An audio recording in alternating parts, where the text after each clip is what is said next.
I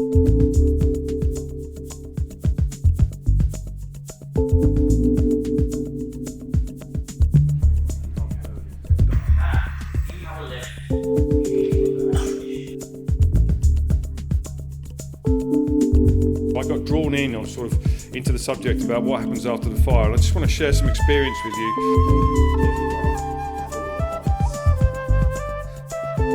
I learn so much by talking to other people that I meet, and I make really long-standing connections. Pouring water onto an EV in thermal runaway is like pouring water onto the roof of your house when your kitchen's on fire. Thank you, gentlemen.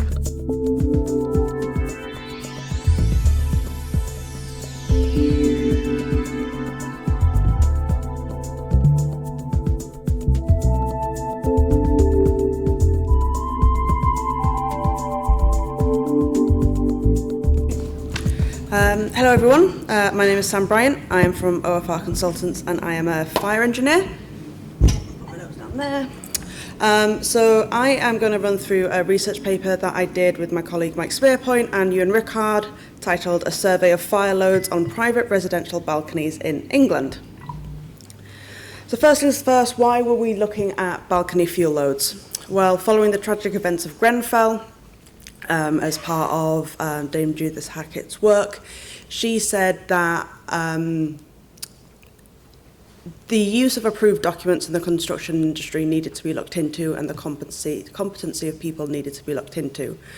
MHCLG procured a number of research projects. One of those was balconies, spandrels and laminated glass, and exploring the impact that they had on external fire spread.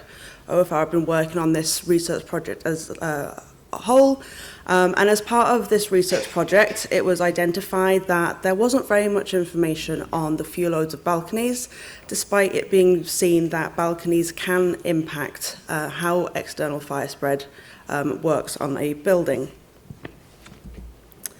There have been a number of surveys on fire loads in buildings, with one of the most comprehensive studies published titled The Design Guide Structural Fire Safety, and this is dated in 1986. Traditionally, fire load assessments have been undertaken by physically inspecting occupancies to obtain an inventory of items, which are then weighed, such as office buildings in the United States published in the 1970s. There we go. More modern methods of survey have been used in recent years, such as by Bryant et al. In 2005, completing a study of residential living rooms in Canada using a web-based questionnaire rather than taking an in-person inventory. Kosei et al.'s movable fire load of Japanese dwellings in 1988 was the only fuel load survey that we could find that included commentary on the fuel load associated with balconies. This survey looked at 1,000 residential dwellings in Japan and provided commentary on the fuel load associated with 139 balconies. So it calculated an average fire load equivalent to around 220 megajoules per square metre. As more people are living in cities and more high-rise residential buildings are being built in Britain, more people have access to private balconies, utilising the space for storage or private outdoor space. The London Housing Design Guide, published in 2010, introduced the requirement for 1 to 2 person flats to have a minimum of 5 square metres of private outdoor space, and this requirement was also included in the London Plan, published in 2021. The way that people use their balconies can be influenced by loads of different factors. The dimensions of the balconies, the orientation in relation to the sun, if you're in London where it's a bit meh, versus if you're in the north where it's always meh, and the time of year. There are some recent fires that have received media coverage that include balconies. So we had the Lacrosse Docklands fire in Melbourne, 2014, the Northern Quarter Lighthouse Fire in Manchester, 2017, and the Poplar Fire in London in 2021. So as part of the survey, we needed to look at balconies, because I was looking at balcony contents. Now, it wasn't practical to use traditional methods of knocking on someone's door, accessing their balcony, and weighing their contents. To be honest, it was during 2020 and 2021. It was the height of the COVID-19 pandemic, And we just didn't have the resources to conduct a survey in person. So an alternative desk-based approach was taken. Bear with me, I might make a mess while I try and scroll my notes. I did make a mess while I tried to scroll my notes. Okay, so what we use is a desk-based approach. So initially, rough target areas were identified to find a range of geographic urban locations. We then searched in these locations on property websites such as Rightmove or Zoopla, so we could filter it by properties with the balconies. That then gave me a postcode. I then used Google Maps and Google Street View to find my balconies on my postcodes, and then I counted the contents of the balconies. This was repeated 1,000 times. So this image shows the locations where I was looking at Google Maps for my balconies. So the markers in teal identified where I was able to follow the methodology and get content and balcony descriptions, and the markers in red were where this method didn't work. Now, sometimes this was because I couldn't find any properties with balconies on Zoopla. Sometimes it was because the balconies that I did find when I was looking on Google Maps, they weren't observable. This could have been due to the angle of Google Maps. I don't know if you've ever looked at the little person and you try to walk around on Google Street View, and sometimes the angle of the building isn't quite right. Or sometimes it was because the balustrade was made of, say, brick. So although there was a balcony there, I couldn't get clear visual readings of what was on the balcony. So in total, there were 1,020 balconies surveyed in England. Initial observations were that the most common building height was 4 stories, with 70% of the buildings being 5 stories or less in height. It was also noted that around 40% of the balconies had no contents on them. So, as part of the items that I recorded the urban area, the postcode, an approximation of the building age, the number of stories of the building, whether the building was clearly occupied or clearly unoccupied, say it was for rent or for sale, estimations of the balcony's depth and width, whether the balcony was recessed or cantilevered, the URL of the street view data, and the balcony contents. This data was all recorded manually by myself in a really, really big Excel spreadsheet. And all in all, there were 35 different balcony content items that were recorded, taking into account whether a chair was wood, metal, or plastic. So how did we then use this to determine the fuel load density? So I went on Google Maps to find a picture of my balcony. So here I have a balcony. I think this one was in Leeds.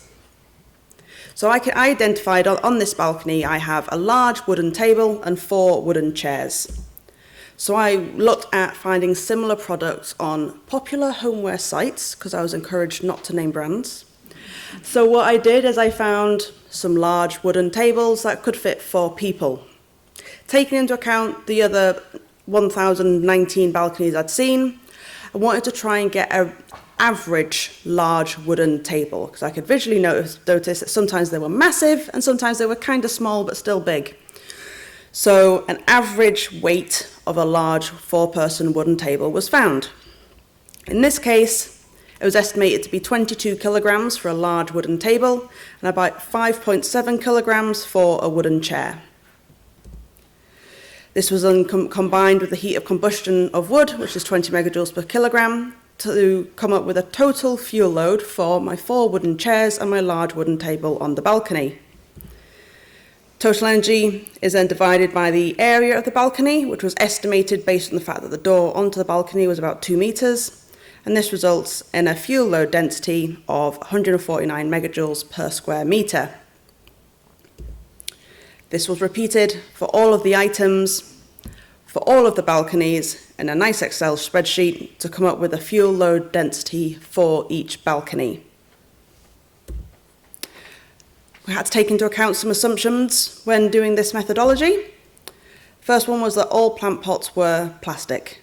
You looked at plant pots, sometimes they look plastic, but they're actually terracotta. Sometimes they look like terracotta, but they're actually plastic. So as a conservative approach, I just assumed they were all plastic. People often use balconies for drying out their laundry. So if there was a clothes area or a washing line, I assumed that this was 7 kilos of clothing because that's the average load of a washing machine. Smaller items such as candles, magazines, or disposable barbecues, I couldn't really see them from 4 floors down, so we just had to assume that they weren't present. Also assuming that the impact of seasonality was somewhat mitigated by the way Google Street View works. It says when the date of the image is taken, and it was shown that we had dates from January all the way through to December. So the assumption is that the impact of seasonality roughly worked itself out. And of course, there are limitations as well. Buildings with opaque balustrades meant that the contents of balconies could not be observed. So this could be that the balustrade was made of brick, it could be that it was a frosted glass, it could be that the occupants had some sort of privacy screen. High balconies could not be observed from street level. I think I could only really see it to about the 6th or 7th floor. So we don't know if people on the 14th or 15th floors of buildings are using their balconies in a different manner. As I mentioned, the use of privacy screens for somewhat reason made the balcony contents quite private. The big thing as well, a balcony floor construction was not taken into account. This is something that I had a load of colleagues ask me about. Oh, what's your research said about what you've done when you've got wooden balconies on our external wall systems? We don't know. We didn't look into it. We couldn't get positive identification of what the balconies were constructed of. So we're just looking at the movable fuel load, not the fuel load associated with the construction of the balcony.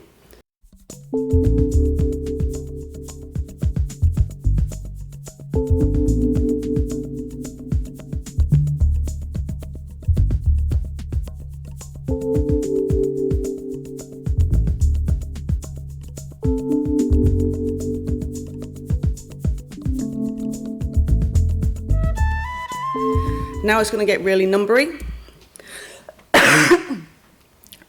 So of our 1,020 balconies that were included in the survey, the average fuel load and fire load energy density, which is our FLED, was found to be 67 megajoules per square metre, with an 80th percentile of 110 megajoules per square metre.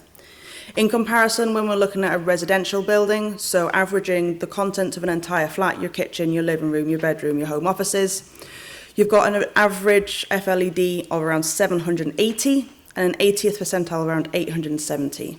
So our fuel loads on our balconies are around about 10% of that inside of our balcony. Now, 43% of our balconies had no fuel load, which is how people, sometimes people don't want to store things on their balconies. And our highest balcony fuel load was 1,600 megajoules per square metre. But that's just kind of a quirk of how it's worked out. They happen to have 2 chairs and a small wooden table on a very, very small balcony. So when you divide something that's reasonably high by something that's very small, you get a really big number. We also looked at the heat release rate per unit area. This was determined in a similar manner as the fire load energy density. So we took the heat release rates of chairs, tables, storage boxes, used those to estimate our heat release rates of our individual items, and then calculated it in the same manner. So we had a mean heat release rate of 105 kilowatt per square metre with an 80th percentile of around 173. And a comparable range for a dwelling would be around 320 to 570 kilowatts per square metre. With all the other descriptors that were recorded, we were able to put some other comparisons together of our balcony properties as well. So it was initially thought that the difference between a cantilevered or a recessed balcony would be that a recessed balcony, being more protected from the elements, might be used more as storage. But it was actually found that the cantilevered balcony had a higher mean fuel load. Although the difference was not found to be statistically significant. I find it very hard to say that. So although cantilevered was bigger, it was just bigger. It doesn't necessarily mean it's a statistically significant change. It's quite difficult to describe. However, when we looked at the impact on the fuel load within London versus outside of London, it was found that balconies within the City of London had a mean fuel load of 95 megajoules per square metre, whereas outside of London it was 61. So this was found to be a statistically significant difference. So it can be said that fuel loads in London on residential balconies are greater than fuel loads on residential balconies outside of London. We also had a look at the social grade. So it was initially hypothesized that the use of balconies may correlate to household influence. It was thought that households with a higher disposable income may have more recreational items on their balconies, such as tables and chairs, whereas the occupants that are from less affluent areas may utilize the outdoor space for storage. So social grade, it was used as defined by the Market Research Society, utilizing the data from the 2011 census. So the way that this worked was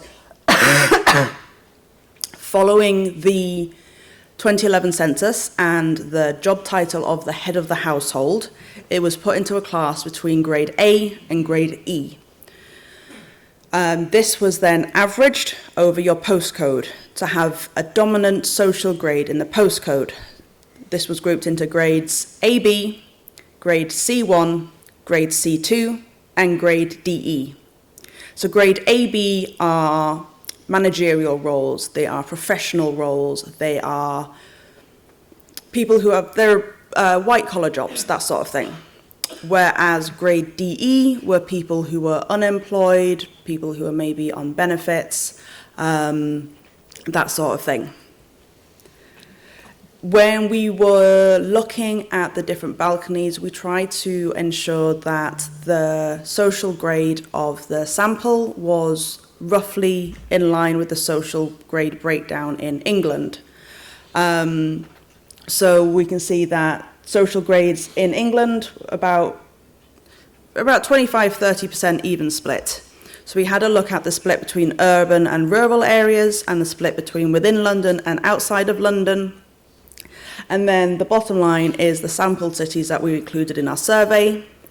And it shows that we had a social grade distribution similar to that of urban England and areas of outside London. So we can be reasonably confident that our commentary on the fuel loads associated with social grades are in line with that of urban England and outside of London. So the fire load energy density for each social grade, as is defined by the Market Research Society, was explored. So we have our social grade AB in teal, C1 in purple, C2 in orange, and DE in red, and then our total is in green. It should be noted that for social grade C2, we could only find 12 balconies out of our 1,000 that were in this social grade. Now, it may be that because buildings in a social grade of C2 tend not to be balconies, it may be that tend to be residential terraces, or it may be that they're buildings of a certain age where balconies were not common. We're just not sure.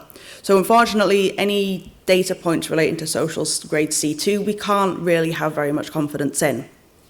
But we did find it interesting to see that when you're looking towards the right of the graph, we have items such as washing lines, clothes areas, plastic boxes, storages. You can see that social grade DE, which is our red, did have a higher normalized item count. So it was more common for these items to be located on these balconies. And then when we're having a look at sort of like our chairs and our tables, it was more common in our higher social grades, our social grades AB. Having a look at the fuel load energy density of the social grade, it was found that our mean fire load energy density was highest for social grade AB, when we thought it may have been higher initially for social grades DE, because we thought that their balconies would be utilised more for storage, but we think it was just due to the presence of timber outdoor furniture on their balconies. We also had a look at the trigger heights. So an approved document B and BS 9991 specified building heights that triggered different fire safety measures, such as the need for sprinklers, the need for structural fire resistance, that sort of thing. Building height couldn't accurately be measured from utilising Google Maps, so we estimated it from the height of the stories, taking one story as being 3.2 metres tall, estimated our building height, and then had a look at our mean fire load energy density in terms of our building height grouped into our trigger heights for ADB. So you have below 11 metres, between 11 metres and 18 metres, between 18 and 30, and over 30 metres. So we can see that for buildings with a height of between 18 and 30 metres, our mean fuel load was 89 megajoules per square metre. And again, this was shown to be statistically significantly higher than the other fuel loads for the other building heights. So again, we can say with confidence, or some confidence, that buildings that are between 18 and 30 metres tall have a higher fuel load on their balconies. Why? I wasn't asking that question. I was just looking at the numbers. We also had a look over balcony area. Around 3/4 of the balconies were less than 5 square metres, and it was found that generally larger balconies had a larger total fire load, but that the fire load energy density per square metre decreased as the balcony size increased. There were just over 450 balconies that had an area of less than 2.5 square metres, and these balconies were found to have an average FLED of 22% greater than the overall average. Again, a statistically significant increase. How this built into the wider balconies, spandrels and laminated glass project is that we wanted to have a breakdown of what the fuel consisted of. So broadly speaking, you can have plastic fuel and you could have wooden fuel. That was noted on the balconies. So there were some balconies where all of the fuel load associated was due to wooden table and chairs. And there were some where it was primarily all plastic table and chairs. And sometimes it was a mixture, a wooden table and chairs with plastic storage boxes. So the contents of the average balcony were determined, with the average balcony having 0.16 wooden chairs, 0.16 loads of laundry, and 0.9 plant pots. These values of our 0.2 chairs and tables were then estimated as weights of wood and plastic. So the average balcony with the fuel load was found to be 23% wood and 77% plastic.